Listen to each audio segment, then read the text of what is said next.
Have you ever looked at a massive, jaw-dropping video game and just thought to yourself, how on earth do you even start building that? Well, it turns out it's not magic. It's more like following a map. And today, we're going to look at that map, the blueprint of a modern video game. So, let's ask the big question. What does it actually take to build one of these things from the ground up? You know, it's not just about cool art or clever code. It's about making a dozen different complex systems, physics, AI, graphics, all dance together perfectly. And to figure that out, we're using an amazing source. It's a full-blown learning path for Unreal Engine 5, basically a professional curriculum for building a game. So we're going to treat this as our official blueprint and walk through the core pillars of game development one by one. So here's the journey we're about to take. We'll start by building the world itself. Then we'll figure out how the player sees and feels everything. After that, we populate our world with characters, give them some exciting combat to deal with, and some awesome abilities. And to top it all off, we'll direct the final scene to bring the story home. Okay, first things first. We have to build the stage, right? The world. This is the absolute foundation for everything that comes next. But a truly great game world isn't just a pretty background. It has to feel alive. It has to react. So what do we mean by an interactive world? Well, it's a world that pushes back when you push it. You can walk around, sure, but you can also pick things up, mess with stuff, maybe even blow things up. It's the difference between a static movie set and a place that feels real. And that interactivity comes in layers. You start with the basics, just a general system for, touching the world.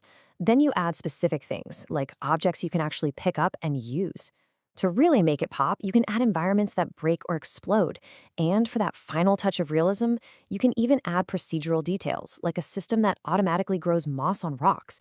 It all builds up to create a truly believable space. All right, we've got our world. But what good is a world if the player feels lost in it? So the next step is to build the lens the player sees everything through. This is all about the player experience, and it mostly comes down to the UI and the HUD. Just think of the UI and HUD as the dashboard in your car. It gives you all the critical info you need at a glance. Your speed, your fuel, your health, your ammo. It's the essential communication channel between you and the game's complex brain. And a really great player experience boils down to two things. First is clarity. A clean, professional UI that gives you information without getting in your way. And second is control, making the player feel like they have total agency, like being able to swap characters instantly with just one button press. Okay, our world is ready and the player has a way to see it. Now, it's time to populate it. This part is all about turning those lifeless 3D models into characters that move and act like they have actual weight and purpose. And this, right here, is one of the classic challenges. How do you stop characters from looking like they're, skating on ice? How do you make a giant feel heavy and a ninja feel light on their feet? This secret is in the animation systems.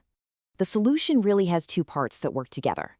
On the surface, you have the animation itself. That's the run, the jump, the attack you actually see. But underneath all of that, you have the control rig. Think of it like the digital skeleton and the puppet strings that let animators create those fluid, realistic movements in the first place. One is the performance, the other is the instrument. We have a world. We have living characters. So what's next? Well, for a lot of games, the answer is conflict. And good combat isn't just about mashing buttons. It's a carefully designed dance between you and the enemy. See, combat design is always a two-sided coin.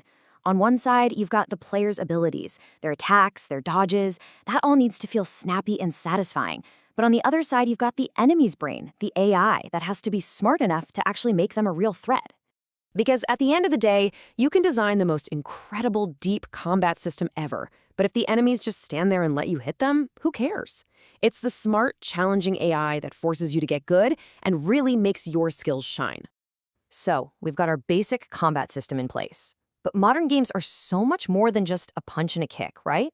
They've got complex spells, status effects, cooldowns, the whole shebang. How in the world do developers manage all of that? I mean, this is a huge technical problem.